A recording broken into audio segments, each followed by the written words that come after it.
Welcome back to It Resolves, where we play a new deck every single day. Today's deck is Azorius Tokens.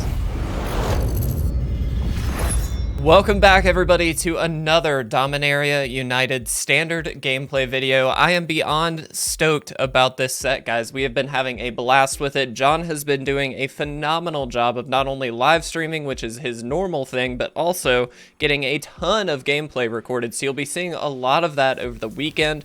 We are going to be pushing out extra content every day to make sure that you guys get as much content as we possibly can get out on the set. There's a lot of new decks, a lot of new cards that we want to try, and so with that in mind, I want to make sure we're giving you guys the best that we can. And John, again, thank you so much, my friend. You've really been helping out here. So regardless, let's talk about today's deck, guys. This is an Azorius Tokens deck. This is from the same article that I got the Is It Spells Matters list that we played yesterday.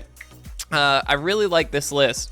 There's a lot of really fun things about it. It also features some of, in my opinion, the fun cards that we've been able to play with for a while, but mixed in, we've got a lot of really powerful new things with Dominaria United here. So we'll talk through the deck very quickly. A lot of it is focused on 2-drops, as you can very clearly see, but sitting at the top end, we do have a full playset of the Wandering Emperor here. Obviously, just an all-around great card. We don't have a lot we need to talk about here. We know how good this card is.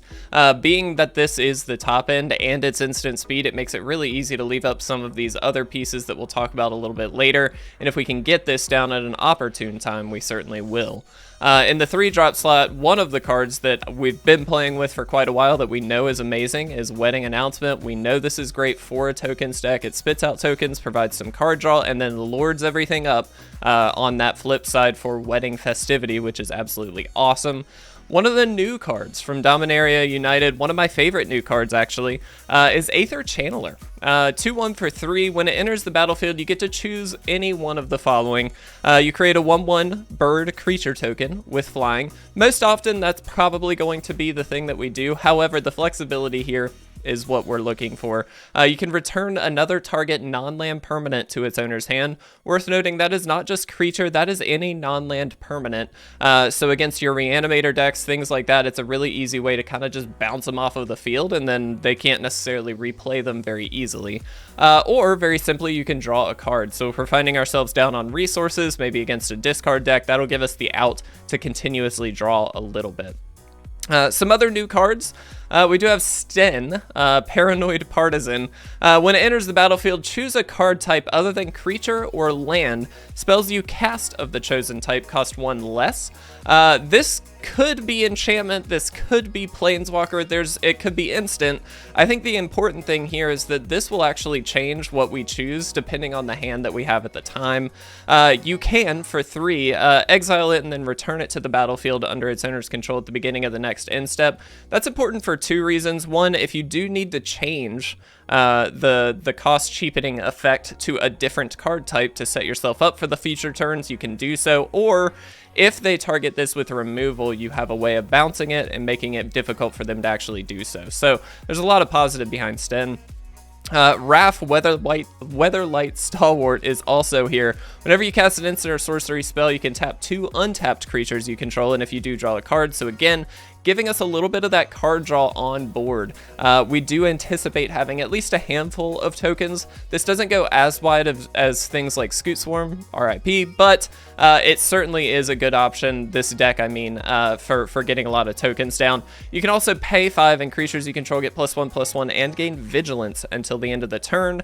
What's fantastic about that is if you pre-activate that and then you get an instant or sorcery spell off, you can tap the creatures post-combat and still draw your extra card. Protect the Negotiators, 1 and a blue instant. It does have a kicker of 1 white. If the spell was kicked, you create a 1/1 white soldier creature token.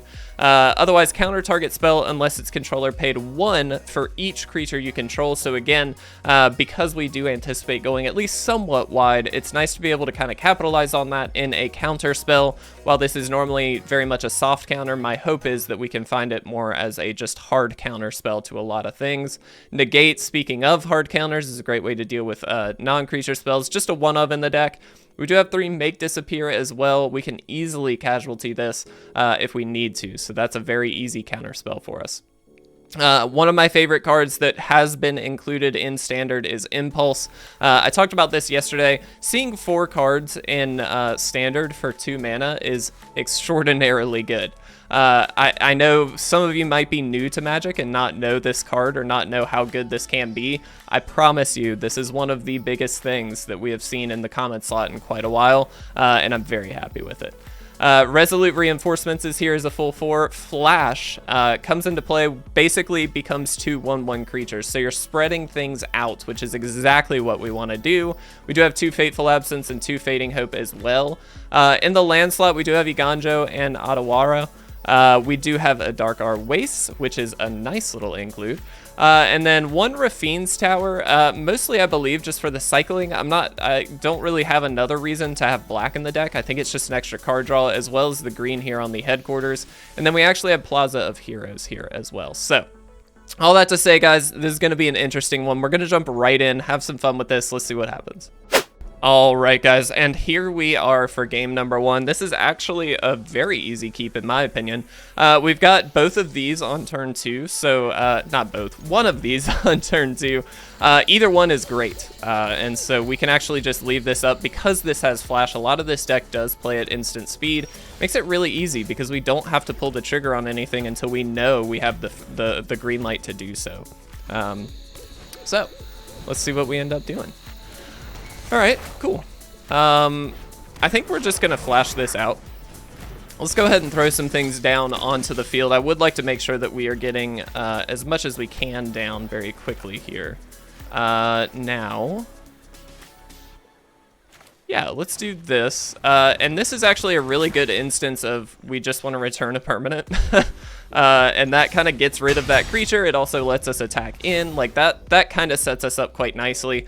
That is one of the few non-instant speed spells in the deck, of course, but that's okay. All right, it's Reanimator. We see Toxrill. We see Titan. With that in mind, we are going to want to hang on to this Channeler a little bit because we do anticipate them having a very scary play. We do also just have, of course, the Fateful Absence, so that is certainly a possibility for us. All right, so first things first, we are just going to attack in. And I think the play is actually just going to be to pass because we can do this plus Fateful Absence if we so choose, which I think might end up being the play. We'll see. Would love to get like a wedding announcement down or something along those lines, but we'll see. This actually works out quite nicely. We can deal with, yeah. I think we have to go ahead and do this, as unfortunate as this is, because I don't really want to give them the lands, but, or excuse me, the card draw here, but I think that's okay. Okay, so they're going to throw it here. That means Fight Rigging does not trigger. We're going to go ahead and Resolute Reinforcements. Perfect. That allows us to throw this down. And we are definitely just going to bounce that. I don't actually think we play this yet. Now the question becomes, do we attack in? And I think the answer is truthfully yes. We've already kind of exhausted a lot of what we had in our hand, so we're just in a damage race at this point. It's a little unfortunate because it's not a very exciting play, but we are just trying to damage as much as we can. I would have loved to have been able to draw off of that Aether Channeler, but I don't think we could have. And this is going to get scary very quickly with Shakedown Heavy. Ooh, yeah. That's one thing that this deck does not necessarily do exceedingly well, is power out like big things. This isn't the deck for that, obviously, which is fine, don't get me wrong, but it certainly does make it a little trickier. Interesting. Okay, so what can we do? We can just attack Ren with everything, which should kill Ren. We also have the Iganjo that should be able to deal with something here. So I'm just going to force the issue and allow them to... Sure, that's fine. Don't particularly care. One of those is going to go away. Depending on how they block, we might be able to just get them anyway. So, yeah. Smart of them to block in the way that they did just now. That was very clever. All right. I am going to get rid of the Shakedown Heavy here. Pretty underwhelming play for sure, but that's okay. And we do take care of this, so I think that that's relatively important for us. Let's go ahead and throw this down as well now. I think we choose, maybe it's instant, just to be, like if we get an impulse, we don't have to invest quite as much mana. And I think that's kind of the out that we're playing to at this point, so I think we go that route.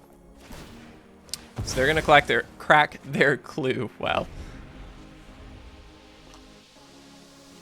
All right, let's see what they got. Big ol' 7/7. They should be able to attack for 14 here, which is terrifying. Excuse me, 15. They only attack with the 7. Okay, I'm just gonna take the 7. As much as I don't want to, obviously.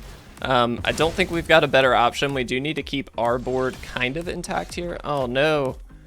That's very, very unfortunate. We did not draw anything that we needed here. Okay, well, this is quickly slipping away. I don't think we played poorly, actually. I know we attacked in a bit aggressively on certain instances, but keeping in mind, they have a Toxrill in the graveyard, so part of the reason I wanted to do that was to guarantee that we were getting as much value as possible out of the creatures that we did have. I think it's pretty safe to assume, though, that we are not going to make it through this turn. Yeah, let's go ahead and good game him. We'll concede, guys. Unfortunate, for sure, but I think that's just the power level of that deck. That's totally fine. Let's jump into game 2. This month's Patreon rewards features some of the most impactful Lotuses in Magic's history. Check out all the details and sign up at patreon.com/itresolves. All right, guys, here we are for game number 2. How do we feel about this one? I think we can keep it. We, again, have an overabundance of 2-drops, so seeing a hand like this is not unreasonable. The fact that we do have a lot of instant speed options for the 2-drops, in fact, all of these are instant speed options for the 2-drops. Now we actually do have a decision, but I think I'm going to pass. We could throw Sten out, claiming or naming enchantment, just to guarantee that we could get something out, but I don't actually think I like that as much. We'll just go ahead and make disappear. Not going to let things hit as much as we can. We're not going to let things hit the battlefield. Yeah, I think we just pass again. Chances are here we're just going to Resolute Reinforcements, to be honest. Yeah. Okay. So that hits. We can't really do anything about that. We can kill it, but I don't know that we actually want to. I'm just going to throw out a Resolute Reinforcements for now. Interesting. Okay. There's our Impulse. I do really like Impulse. I honestly, though, I think we're still in pass and play mode. Like, I don't think we need to push the envelope a little too hard at this point. We can actually be progressive on the board with protect the negotiators and still counter. You know what I mean? So, interesting.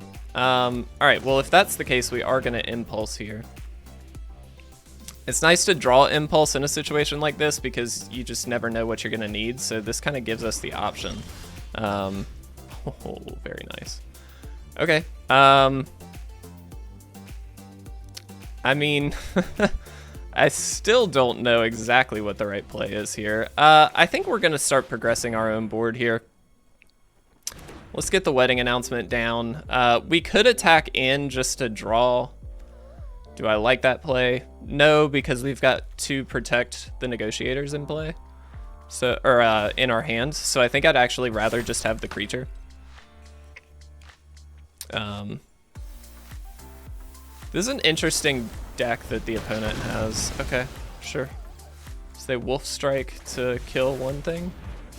And then they channel out a human monk. Okay, so I'm anticipating a big spell. That's the big spell. No doubt about that. Okay, sick. Yeah, I mean, it kind of sucks. Again, that was the turn that we took off to play a Wedding Announcement, so that did kind of suck, but, and we can't target it. That's a bit of a problem. All right. Well, that might have just been a mistake, truthfully. Let's see. What is the best option for us here? So we can Aetherflux Channeler just to bounce this. I say Aetherflux. It's not Aetherflux. Aether Channeler. Alternatively, we could just wait. But I think I'm going to do this.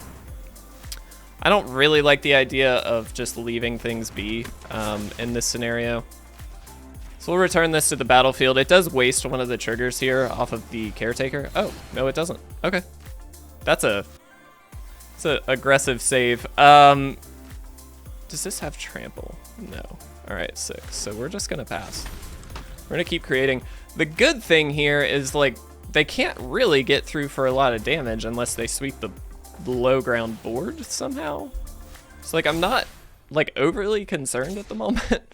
To be brutally honest, I mean, it's a lot of damage represented here, but like it's not the end of the world. Now they all have. That's not good. Okay. I'm gonna do this, and I'm gonna name Instant. And this really just kind of cheapens up the rest of our hand here for the most part. We could have just not played anything, and maybe that would have been better. Just on the instance of that flips everything. I'm not going to. I kind of want to see if they actually start attacking him with the Huntmaster, because if we can block that, that's amazing. Do we counter this? I think we do. Yeah. We do have to spend a life, but we get a 2/2 out of the deal, and they don't get to kill our creature, so that's pretty helpful, and it does flip. That's nice. This thing is massive.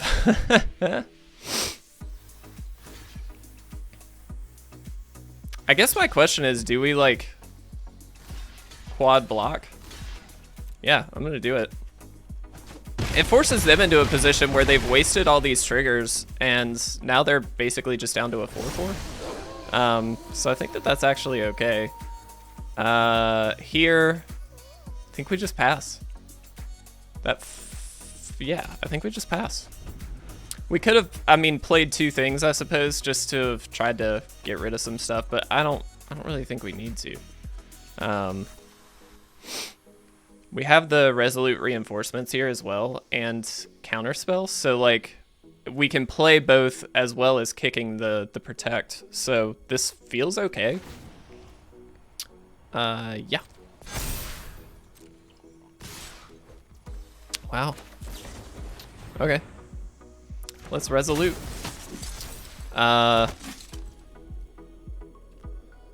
Okay. So I think we just block like this. We want to keep Sten for the counter. If they have like some weird spell here, that's going to really suck. But we do have... Huh. Can't counter that. That sucks. Yeah. Totally got it. That really sucks. Okay. Yeah, sure. Can't help it. That's a really, really good play by the opponent. They just basically swept our board. Sure.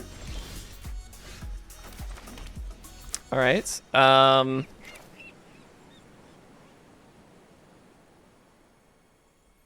Let's see, what's the best option for us? If we do this and plus, not super helpful. I think we just do this.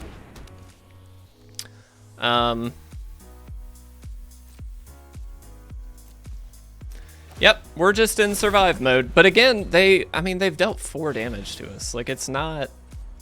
They've done a lot, but, like, they haven't really done a lot. You know what I mean? We just blocked the 10/10, and it's fine. Yeah. Man, I would really love to not draw as many lands as we are drawing. That would be super helpful. Let's just throw this out.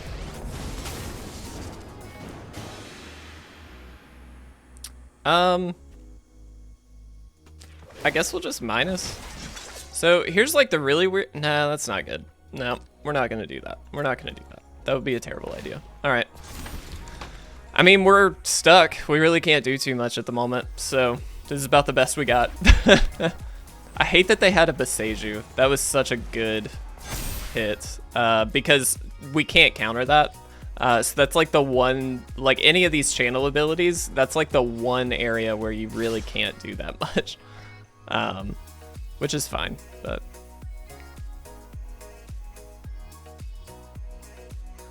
Yeah, so I think we just potentially block the 12-12. We'll see.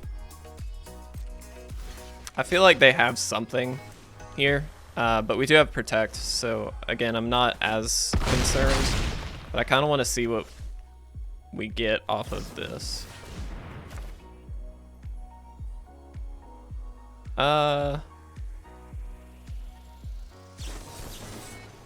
I'm just kicking this so we can get the creature. They can pay this. Yeah, that's fine. Do we do this just to crack the clue? I think we do. This is a really silly play, but it gives us a clue token, and I think that that's important.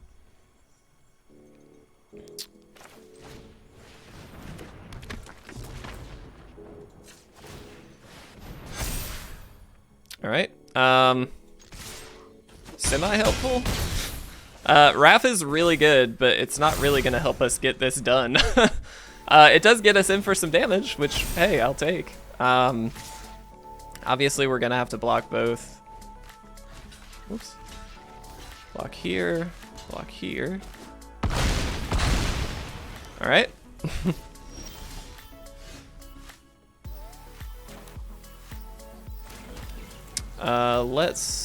Let's do this properly, because these wastes are definitely kind of kicking our butt. So let's do this, just to draw a card.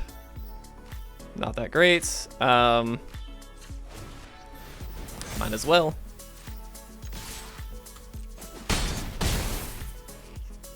I mean, like, you know, kind of close. I mean, we lose for sure, but it was still kind of cool.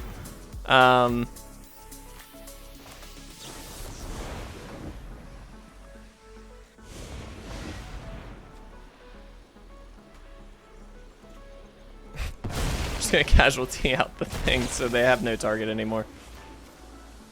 It doesn't really matter. They're still paying it? Why are they paying it? It doesn't hit anything. That was a waste.